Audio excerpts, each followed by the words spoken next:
Now to a 9 Team exclusive, the family of a Long Island lawyer is speaking out, demanding to know why nobody's been arrested for his homicide. It happened last summer, and Suffolk County police reportedly know who's involved here. The family sat down for their first interview with investigative reporter Sarah Wallace.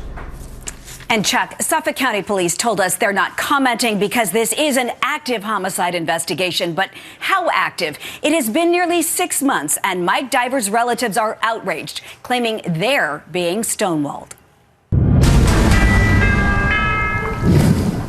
Typical Friday night in the neighborhood. It started as a typical summer night at this community beach club last August. Kristen and Mike Diver's home in Centerport, Long Island is a stone's throw away.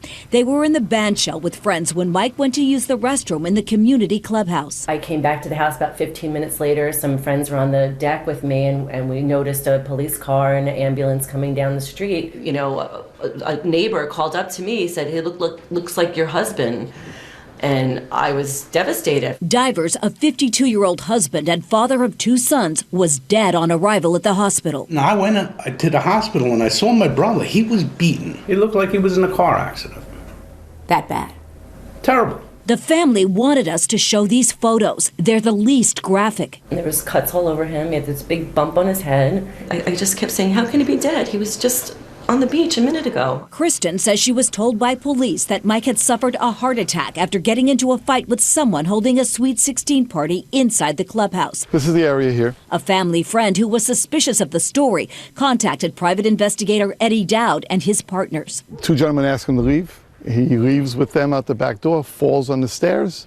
At some point they wind up here, and this is where the extreme altercation happens, where the 2 gentlemen beat him up, sit on him, and kill him. The investigators claim they were told by Suffolk County cops that Divers, a longtime community resident, was drunk and crashed the party, and that the 2 other men had acted in self-defense. I think we interviewed 6 or 7 witnesses. All are saying the same thing. Which is?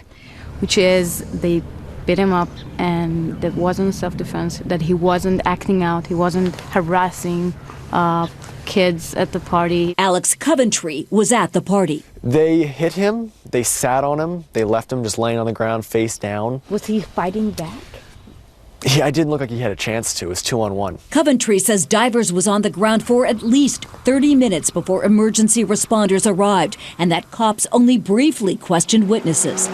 My brother passed away, and they left him out on the street to die like a dog. The family has been unable to get Divers' medical records or even the autopsy because of the ongoing criminal investigation. The private investigators claim they did get this email from a source inside the Suffolk County Police Department. It says, quote, "Our critical fault is response time, maybe 30 minutes to arrive. However, being a fat, drunken slob is the contributory factor." The family's attorneys have filed a $10 million notice of claim. What do you wonder? Specifically, was there any connection between the 2 perpetrators and the police department? Were there any special favors done to make that there be a non-arrest? It reeks of some sort of cover-up. What's most outrageous to Mike Diver's widow is this letter written by the wife of one of the 2 men involved in the altercation. The letter says he was bitten on his leg and asks Mrs. Divers to pay the nearly $1,500 medical bill. How do you feel it? How did you? Absolutely livid. I mean, the goal of him to do that to me, my husband died. Hello, my life's totally changed. And these men were involved in this. And it's a homicide. It's their fault. They should be held accountable. There should be some justice for my husband.